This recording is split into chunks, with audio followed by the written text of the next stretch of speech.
Nos ados ont vu tous les Miyazaki. Ils rêvent qu'on les emmène au Japon. Alors je vous donne rendez-vous au musée Ghibli à Tokyo, où vous serez transportés dans l'imaginaire du studio. Incroyable. Mon mari, lui, rêve de s'immerger à fond dans la culture nippone. Après un cours de dessin manga avec un artiste, je vous propose d'assister à une cérémonie du thé. Waouh. Et pour une expérience unique jusqu'au soleil levant, je vous ai réservé une nuit dans un joli ryokan avec un dîner traditionnel.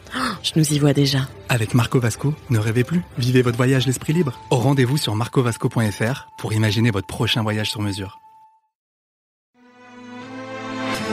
Les podcasts du Figaro.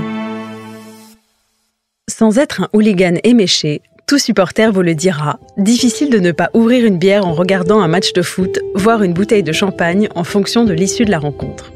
Et je vais vous expliquer pourquoi.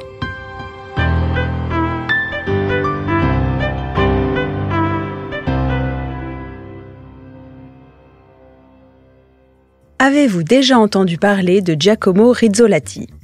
Sans doute pas. Pourtant, ce professeur italien de sociologie humaine a développé dans les années 90 une théorie fort intéressante basée sur ce que l'on appelle les neurones miroirs. Le principe est simple. Il s'agit de la sensation de vivre réellement une scène en étant simplement témoin de cette même scène et donc de ressentir des émotions par procuration. En matière de sport, le procédé fonctionne à plein régime. Voilà pourquoi les supporters se montrent tour à tour enthousiastes, abattus, frustrés ou victorieux, poussant des cris d'orfraie au moindre but et hurlant à la mort au moindre pénalty de l'équipe adverse, comme si leur vie en dépendait, avec des neurones qui activent leurs hormones du stress ou du plaisir.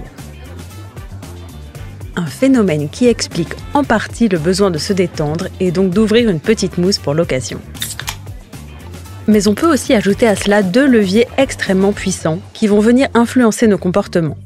Tout d'abord le symbole, et ce que le sociologue du sport Ludovic Lestrelin appelle la puissance mobilisatrice du spectacle.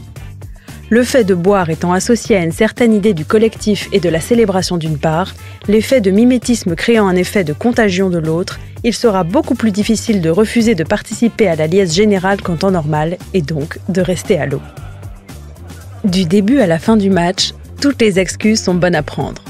Calmer son stress dans un premier temps, se donner du courage à la mi-temps, sabrer le champagne en cas de victoire et soulager son chagrin au vin rouge en cas de défaite.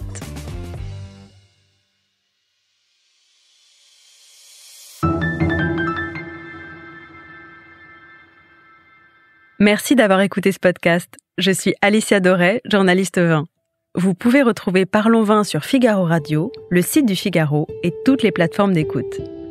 Si vous avez aimé cet épisode, n'hésitez pas à vous abonner et à laisser votre avis. À bientôt!